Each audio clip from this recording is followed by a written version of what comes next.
some gremlins or something. Somebody must have jumped in. Have you ever connected your phone with that speaker? Never have. Yeah. Somebody must have, because that's what it's doing. Just gremlins, man. You know, Satan don't want us shedding tears on a good song, man. You know? Chris is here. Vicky and I are going to get to go see him in concert this fall. Yeah, he's going to be the headliner for the Faith Fest. And so we're going up there that weekend. Yeah, just sing that song. Oh, that last one? Yeah. Zach Williams. Zach Williams. Zach Williams? Zach Williams is the headliner. Yeah. You didn't know that? He's got his testimony on YouTube. All right, so can I get a volunteer to read what is Celebrate Recovery? Celebrate Recovery is a Christ-centered 12-step program that is all to teach us the 8 spiritual principles founded in the Beatitudes from Jesus' Sermon on the Mount. This is a working discipleship program for our lives. The focus of the group is to deepen our relationship with Christ, or for you to be introduced to Christ. Then we take an inventory of our lives and confess to God and to another human being the exact nature of our wrongs.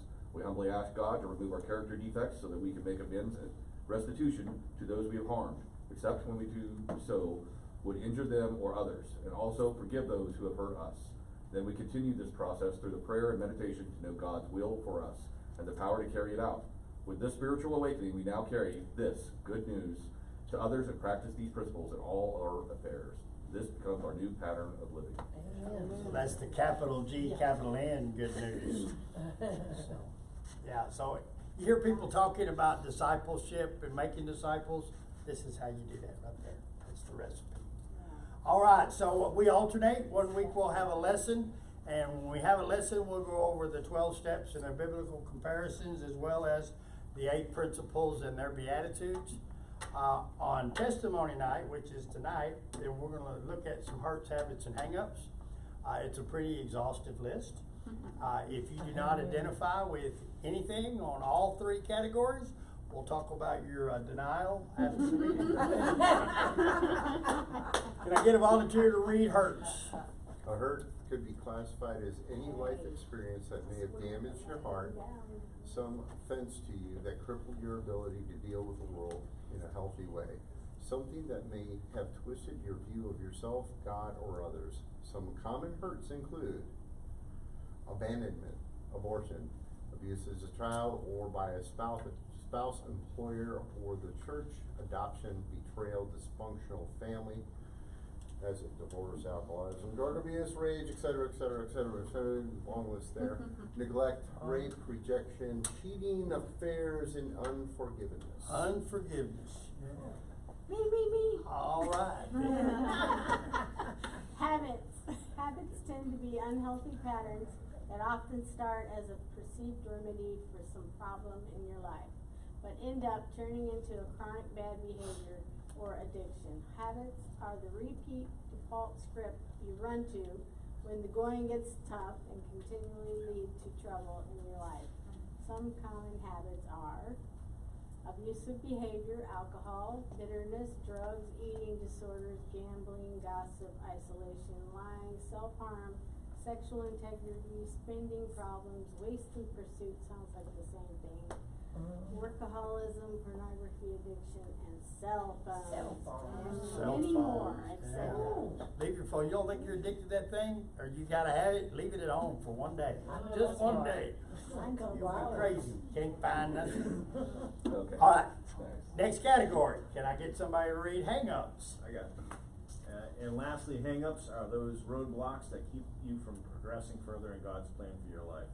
They are often shaped by some bent thinking you may have received as a child, or some unhealthy attitude you may have adopted as a means of coping with life challenges.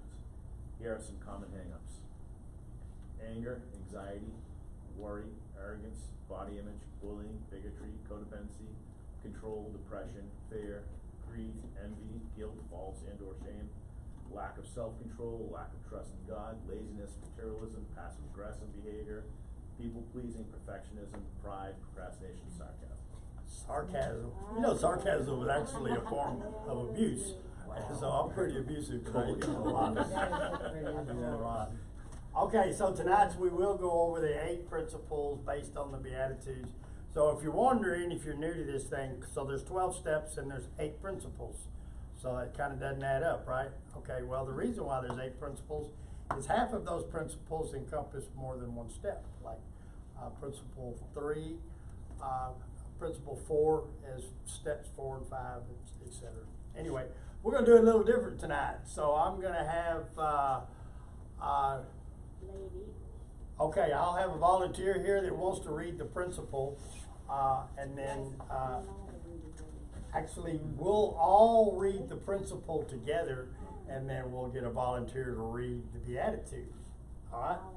All right. Okay. All right. So, all of us realize I am not God. I admit that I am powerless to control my tendency to do the wrong thing, and that my life is unmanageable. Blessed are the poor in That spirit. would be you. Blessed are the poor in spirit, for theirs is the kingdom of heaven. Matthew 5:3. All right, all together. Earnestly believe that God exists, that I matter to Him, and that He has the power to help me recover. Blessed are those who mourn, for they shall be comforted. Matthew 5:4. Consciously choose to commit all my life and will to Christ's care and control. Blessed are the meek, for they shall inherit the earth. Matthew 5:5. Openly examine and confess my faults to myself, to God, and to someone I trust. Blessed are the pure in heart, for they shall see God. Matthew 5:8.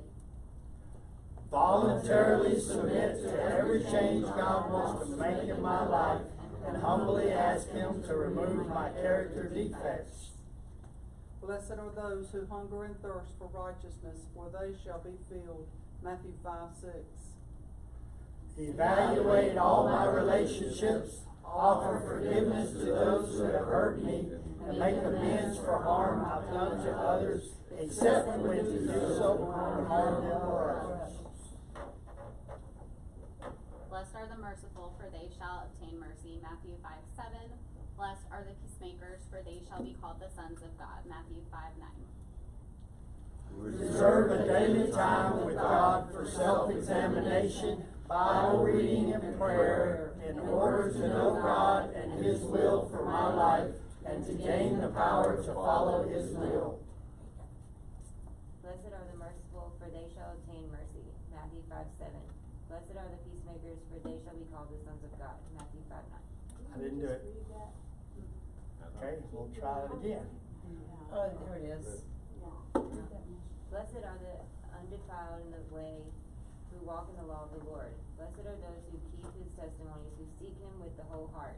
They also do no iniquity. They walk in His ways. Psalms 119:1-3. Yield myself to God to be used to bring this good news to others, both by my example and by my words. Blessed are those who are persecuted for righteousness' sake, for theirs is the kingdom of heaven. Matthew 5:10. All right. All right, so we're gonna pass the basket, so we can maybe offset some of the cost. If you can afford to donate, that's great. If you can't, that's okay too. And John is gonna read our devotion. It's my phone that I was trying to leave over here. I'm John, grateful to believe in Jesus. Hi, John. I struggle with pornography and pride. So thank you. Twice the work. Do not be anxious about anything, but in every situation, by prayer and petition, with thanksgiving, present your request to God. Philippians 4:6. Before one of our trips out of town, I decided to put in a septic system for our camper. I had only one day to get it done, and the weatherman was predicting a heavy rain, but I thought I could get it done before the bad weather set in. I had the tank and the lines in place when the rain started, so I covered them with dirt and left thinking I had done enough to protect the system. When we returned 2 weeks later, I found that the mud after the heavy rain had crushed the tank. I should have waited until I had time to do the job right. Now I had to dig it up, start over. I had twice the work because I have been in a hurry. In recovery, we can be much in the same hurry to work through the principles and steps that we end up cutting the healing process short. Then we have to do the work again in order to gain what we missed. It never pays to rush through the work God is doing in our hearts and minds. Let's choose to slow down and do it right. Father, we thank you, Lord, for this night. We thank you for this opportunity. We need your grace, your mercy, and it's tempting to rush through those painful areas in our lives. But we want to be fully healed, fully joy, and full of you. In your name, Jesus. Amen. Amen. All right, good job. All right, so I don't remember how long ago, what, a couple of months? Yep. At least, I heard her testimony at another group, and, I knew that, the ladies would just really be moved tonight, so, Rhonda, come tell your story.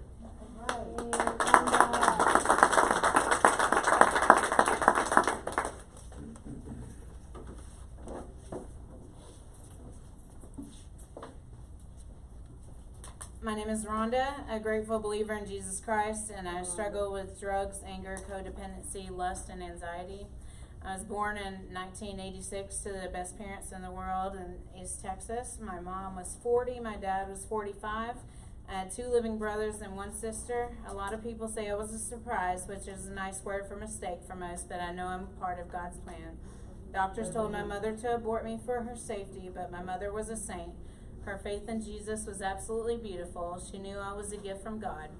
My mom's pregnancy was hard and caused her many health problems, including gestational diabetes and high blood pressure that never went away. She almost died after the C-section. My sister likes to bring up that mom was fine until she had Rhonda, but it's the truth. My mom never regretted anything, though. She would always tell me how much she loved me and wanted me. I was raised in an old-school Pentecostal Assembly of God church where the presence of the Lord was always felt and there were mighty moves of God every Sunday. I had a loving family. Even though my dad was an alcoholic, he always gave me anything I ever wanted, and he was the best dad in the world. But I was hiding a secret ever since I could remember. I was being molested since before kindergarten up until 4th grade. I was being sexually abused by 3 men, 1 neighbor, and 2 family members. This is where I have to stop and say, if you get nothing from this testimony but this, talk to your children about sexual abuse. No matter what their age, tell them where they're not supposed to be touched, and let them know if they ever are, they can tell you no matter what the abuser tries to tell them. If they ever do speak up about being abused, believe them, let them know it's not their fault, and just love on them because they will need lots of that. No one ever told me. My mother believed the best in everyone. She never thought something like that would happen, but it did and caused extreme emotional damage.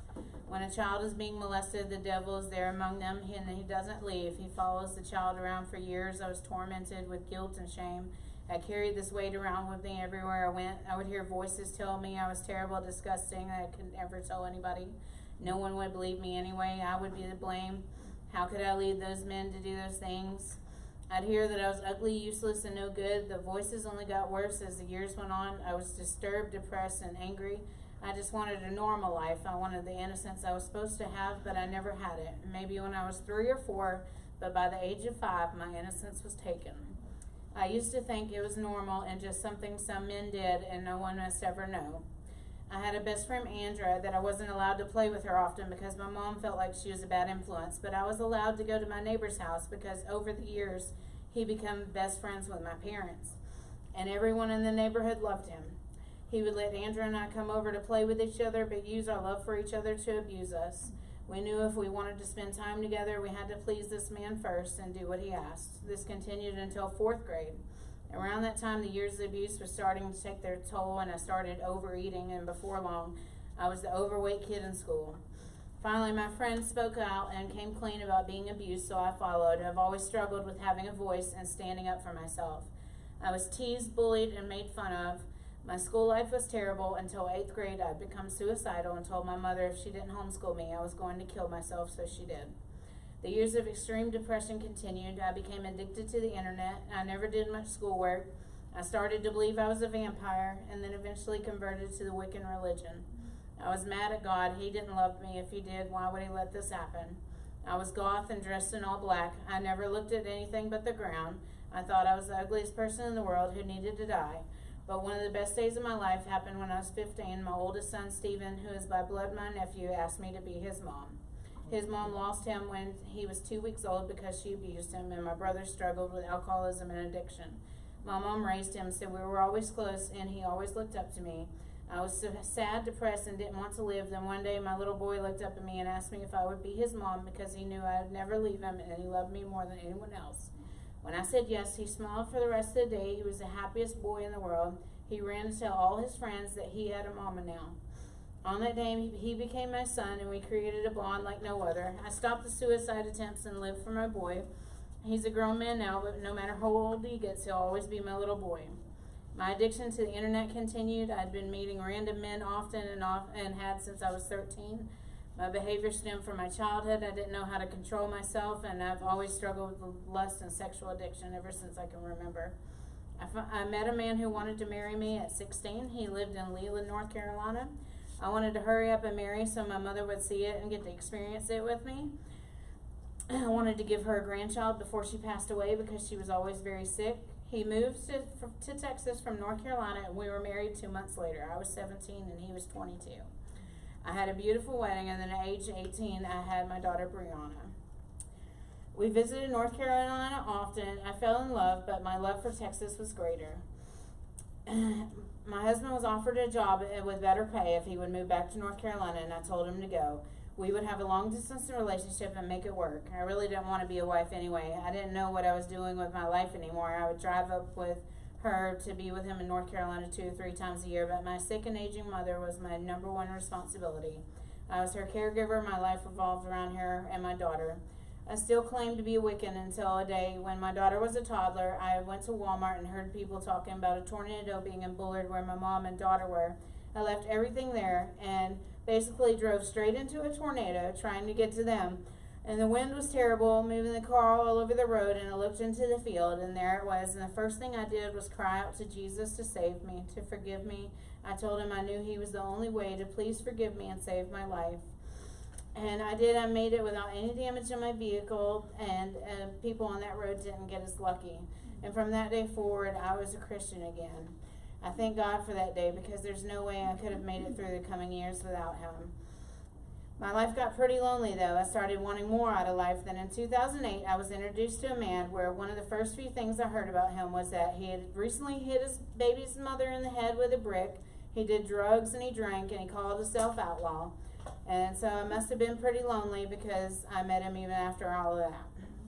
I am, however, a firm believer in second chances, but didn't realize I was young and dumb. I met him and we instantly hit it off. He was very nice looking and that had me hooked. He said yes, he was a bad man, but he wanted to do better and needed a good woman in his life to help him. He struggled with drinking and using any drugs he could get his hands on, violence, theft, and organized crime activity. I thought I could do it. I was a good woman, and I loved to help people. I didn't do any drugs, and I wanted to help him be the man he said he was deep inside. It wasn't about a month into the relationship the verbal abuse started. The second month I was pregnant. Then the first physical abuse happened when I was 5 months pregnant. He threw me against the wall, choked me until I almost passed out, and ripped hair out of my head. And as the hair would fall, I would catch it and put it in my pocket to show the world that I knew was coming as soon as I could get away and call. He was arrested and didn't get out until after my son, Jaden, was born in April of '09. He wrote me in jail and said he was sorry. I believed him and wanted to make a family with our new baby. We continued the relationship. I was the only one who worked. He stayed home with the baby, waiting on me to bring the money. Then he would go spend it on drugs and alcohol. My purpose quickly began to be waking up to make him money, support his habits. And when I went and made him money, he treated me well and loved on me, and that's all I ever wanted from him. And my purpose became to do whatever it took to keep him happy and loving me. He would have me drive him around to hit licks, then run away for days with money, leaving me to answer the door when people came looking for him or the money. The verbal abuse continued and the physical abuse also. My house had holes all in the wall. He had busted the window of my car. He made me shut out all my friends and only certain members of my family I could have anything to do with. He controlled every move I made. My codependency kept me there. I needed him in my life to be happy. I just needed to keep him happy and my life would be okay. In 2010, I had my last baby, my baby girl 7. She was my miracle. I was told I was having a miscarriage. I went to church and we all prayed and she was born in October. God is amazing. A year went by and the abuse never stopped. It only got worse. The drug abuse got worse until one day while buying him cocaine, the man said, "You know what? Here's you some for free." And I didn't understand it at first and couldn't get over that he just gave me this for free. I tried it and was hooked for about a month until the same man switched to selling meth. My boyfriend would do anything, but I didn't know about it. I watched my brother go crazy on it many times. He again offered it to me for free. Then my first time using became a 6-day binge. I was in love. I loved that I had never slept, and I got more things done. As the months went on using, I became very educated in a secret world in our very large private property neighborhood. Before long, I was heavily involved. I had all these new friends. I became well known on the streets as my family watched me fade away. I would go 9 days sometimes without sleeping. At my lowest point ever, I had handed my oldest son a pipe one day because I didn't want to be high alone. He was drunk and said no at first, but I offered again, and from that day on, I turned my son into an addict. I've did the forgiveness lesson over and over again. It took me years to forgive myself for what I did to my son. I've apologized over and over to him, but just couldn't forgive myself. My son is now in prison for things he did to support his habit. I look back now, and I'm not sure I would have made it some days without him by my side on the same level I was. He saved me so many times. My boyfriend went to jail again, and eventually the money ran out. I thought, well, if they can sell it, then so can I. And when I started selling, I had even more friends. They couldn't care less about me, but pretended to. People would be at my house all hours of the night and morning. I was the weirdest drug dealer, and before long I figured out it wasn't for me. I would show up to a mom's house with something for her and a bag of food for her children because she just gave me her last $20. It wasn't for me. I was always paranoid to the max. I trusted absolutely nobody. With that, the only thing left was to go on the plain fact that a woman doesn't really need money in the game. I had been sold by my boyfriend before so he could get what he wanted, so I knew I could do it. After that, it was over. I was introduced to a local gang, and one thing led to another, and before long, it was like my house was home base for them. I had a personal relationship with all the higher-ups. They would stop by when they needed rest, food, and to see me. I was important to them. I was protected. My house and family were protected. One night, 3 of the men came in and asked if they could take my son for the night. He wanted to go, so I let him go. He came back tattooed, and I cried. What had I done to my son? He went to work for them, and I continued to please the men, and we never ran out of dope. In 2012, I had used every single day. The game went on and things got crazier. We were being watched and followed by the law. Sometimes when we would stare out the window for hours, someone would actually be outside, not just we'd think they were. I've spent many hours standing at a window, staring out of it, freaking out. It wasn't until my son and one of the men robbed a house next door and stole a lot of belongings and 20 guns, things got intense. Once the law showed up at that house, then I came home and my son had all the stuff he stole. The guns were already gone to the streets, so I started a fire outside and burned almost everything. The rest was sunk in the lake. I had friends in the fire department tell me the police were coming to raid my house soon. I left my son by himself hide on the streets, and I loaded up my babies on a bus and ran to North Carolina. I finally got to North Carolina. My husband was waiting, and I hid out at his mother's. It wasn't until then that I thought, wow, I think maybe I have a problem. I Googled somewhere I could go and found the Point Church in Leland, Friday night Celebrate Recovery. I loved what I read about the Point. I loved how I could come how I was, because after a year-long binge, I was pretty messed up. I was nervous Friday night. I think I sat in the parking lot forever. I felt good that the church wasn't a big, intimidating building, though. I felt at home. I wasn't a big church material at the time, I felt. The Pastor George immediately grabbed my attention after he shared something about himself. I had never met a pastor who had been where I was. There was a testimony that night, and she shared something that touched me, and then in a small group was the first time I admitted to anybody that wasn't using that I was addicted to methamphetamine. Mm-hmm. It felt good to finally step out of my denial. I shared about how my house had been raided and everything, and I knew it probably sounded crazy, but I looked across at my sponsor, Vicky, my now sponsor, Vicky, and she looked at me with a smile and love. She loved on me as well as the other women in the group, and that moment I will never forget. When I go to leave, I realize I locked my keys in the car. There were attempts to unlock it until the pastor and his wife insisted they would drive me back with the extra key. While driving, the pastor shared more about his story and talks and said that life is so crazy and everything is always going so fast that I found if you just focus on doing the next right thing, whatever it is, the next thing in front of you, that will take you all the way home. It's like he knew I wasn't done yet. He knew I would go back to the way life was before. I became Facebook friends with all of them, and one Celebrate Recovery meeting changed my life. After a month of hiding in North Carolina, I went back to Texas, and my old life and old friends were waiting. My boyfriend was waiting too. We reunited, and the abuse continued. It was back to always being covered in bruises. wearing clothes to hide them or covering them with makeup, making excuses that I had low iron and bruised easily, or they just came up and I didn't know how they got there.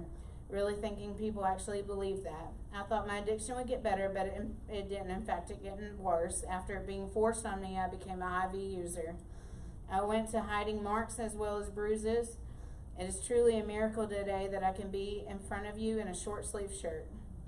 My children were along for this whole ride. They had gotten so used to my screams for help at night that it didn't wake them up anymore. My kids had to deal with strangers always being in the house and someone else not as messed up as me hired to care for them when I couldn't. I always made sure they were taken care of, but I wasn't present like I needed to be. I told all my friends I was a dopehead, and if they didn't like it, they could get out of my life. My mom's health declined. She was put on dialysis, and I became a full-time caregiver then.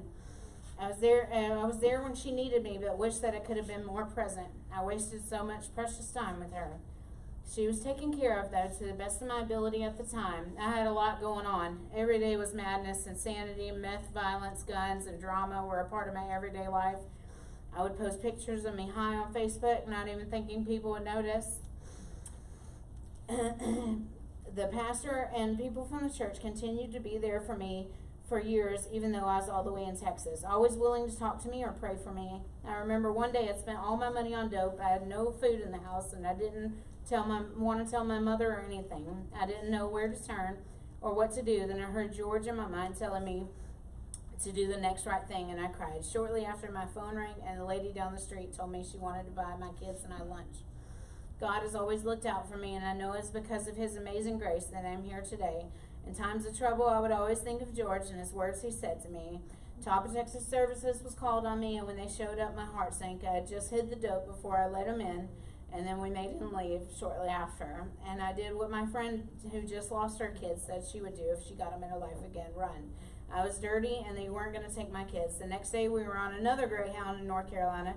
I showed up to celebrate recovery at the point again, knowing that they knew I was messing up, but still they loved me and were there for me. I hid in North Carolina until Child Protective Services found me. Then I left the kids with my husband for a month and ran back to Texas till my system was clear. They weren't getting me. I wasn't going to let them get my kids. When my children got involved, things got real. I wasn't losing my children. I had to make a change. I started getting better. I stayed in prayer and always prayed throughout my addiction, God, please don't let me lose my kids. When it was all clear and CPS was closed for a case of lack of evidence, I would relapse every now and then, but time would space out to once every month or two, then eventually every 6 months or so. My children gave me the motivation to do better. I had to do right by them. I couldn't lose them. My mom continued to get worse. In 2014, she was very bad all year, but she seen I had gotten it together. I snapped out of that lifestyle with God's help. I was still with my boyfriend who continued to abuse me, but I learned to fight back. I learned how to defend myself. My mama always told me to leave him. I wish I would have listened, but God used that situation for good. For 6 years, I fought for my life. I gained strength, a voice, and courage to stand up for myself, which I didn't have before. My life was better, but I still struggled. I was surrounded by temptation everywhere I went. When it came my way, it was usually free. The devil tried hard to get me back in his grips. In January 2015, my mom passed away. It was the worst day of my life. She was a part of my everyday life, and I had no idea how to live without her. The fact that I stole from her during my addiction crushed my heart even more, and my memories still take my breath away. And 3 months after my mom had died, I was attacked by my boyfriend in a terrible way. He threw me on my daughter, then threw me on the floor, dislocated my knee. And then my oldest son came in to save me, and all I could see was him hit my son in his eye, and the mama bear came out. And before I knew it, I was being interrogated by the police. My boyfriend had to have 50 stitches and lost a lot of blood, and after a 2-hour investigation, I was given self-defense. The cops called Child Protective Services again, and I left for North Carolina the next day with what could fit in the trunk of the car. The Point Church was there for me yet again with no judgment. I stayed in North Carolina ever since and built a new life. Child Protective Services found me in North Carolina and closed my case because I moved far away from my abuser. I had to sign a paper saying I would stay in North Carolina, and my heart sank, but I've been here ever since. God had closed the door. I consumed my life in church and CR. I got a job at a nursing home and learned how to live a normal life. I attended CR regularly and worked the steps as best I could. I stayed on step 4, the inventory part, for a long time. I learned to forgive. I never felt such peace as when I finally forgave my abusers. I felt the weight that I've been carrying around for years lift off my shoulders. I felt free. I forgave myself also finally. Celebrate Recovery, George and Vicki changed my life. Love and acceptance is what they gave at the Point Church, and it made all the difference. The last time I relapsed in Texas, God told me to go down the street and clean up an elderly woman's house to work it off. She was so surprised and thankful that I came. And when I walked out of her house, God said to me that this was the last time. And I learned to listen to God over the years, and that was the last time. It was hard, especially visiting Texas twice a year. Temptation was everywhere. I was tempted every day before my 2-year anniversary. Someone crossed my path or offered it again for free. It was hard, and I didn't know what to do. I was getting weak, so I texted Robin, my accountability partner. It was late, maybe 12 a.m. She answered and talked me through it, and I made it to my 2nd year. If you don't have an accountability partner, you should. She saved me that night. After that, it got easier to say no. I was finally able to look at it and say no, and that is a miracle. God is so good. Jesus walked with me through my terrible years. July 4th, I celebrated 9 years of freedom from methamphetamine. Something I never thought was possible. That's because of God, George, Vicki, Robin, Celebrate Recovery, and all my accountability partners I've had along the way. I went and got my GED. I went to hair school, and now I work at the fanciest salon in Wilmington. People that I used to hang out with, the ones that are left on the street with nothing, most have lost their kids, house, and car. I am blessed and forever grateful to the Point Church. I know God led George, the pastor, here for many, but I thank God he sent him here for me. I've stayed involved in CR since I moved here. It's been the best decision I've ever made. In August of last year, God told me to cook for our CR, so I did, not knowing why, but I learned to do what God tells me. I was battling a deep depression at the time, and I always battled with depression and suicidal ideation my whole life. So I cooked, and sometimes the only people that would show up were my guys from Gateway Landing Recovery House, and man, did they like my food. Every week they would give me such kind words of affirmation, and it made me feel like $1 million. I felt like I was the best cook in the world. I was all alone one day with my depression falling deep into a space I no longer wanted to live anymore. I came closer than ever to try to kill myself. It was like I had a mental break and I just couldn't go on in this life. God came to me in my darkest moment and said, who's going to feed them guys on Friday night? Mm-hmm. At that moment, I realized I did have a purpose and I did matter and that people needed me. I stayed in this world for my Gateway guys. After all, who is going to make them chicken and dumplings like I promised? I will remember them forever. In February, the Point Church closed. That was my home since 2012. When I moved here, I felt like I still had a home because I had the Point and that was my safe place. I had a key. If I ever wanted to escape the world, that's where you would find me. It was a church that accepted me, loved on me, and led me to Christ at my lowest of lows. The church closing has crushed my heart. I'm still grieving, but I'm still getting better. I'm getting better. The Point Church will always live in my heart, and I will cherish the memories there for all my days. For over a year now, I've been at ELA Celebrate Recovery and Leland. And thanks to my Gateway Landing guys who insisted I come. I have a new family now that I love so much, and they've helped me through the hardest year of my life. I've lost my best friend and my father last year, a few months apart, and I never would have made it without my ELA family. And I love them, and I'm the worship leader there. And I've put off writing this for years. I've had my childhood written for months. I wrote the rest of this on my phone. It isn't fancy or flowy, and I'm not good with words, but it is a miracle it was written. I do want to say, if you haven't written your testimony, I strongly recommend it. My sponsor always says there's healing in tears, and many flowed through writing and rereading this over again. Each time I would read it, I wouldn't cry as much. Celebrate Recovery has helped me heal from so much. It took me years to get to where I am today, and God's still working on me. I'm still not normal though, and I don't think I'll ever be normal. I still die a little bit inside every time I see the police on the side of the road, even though I'm not doing nothing wrong. I'm still working at this one moment at a time, moving forward one step at a time, doing the next right thing. One meeting really can change your life, but keep coming back. It works if you work it. Thanks for letting me share.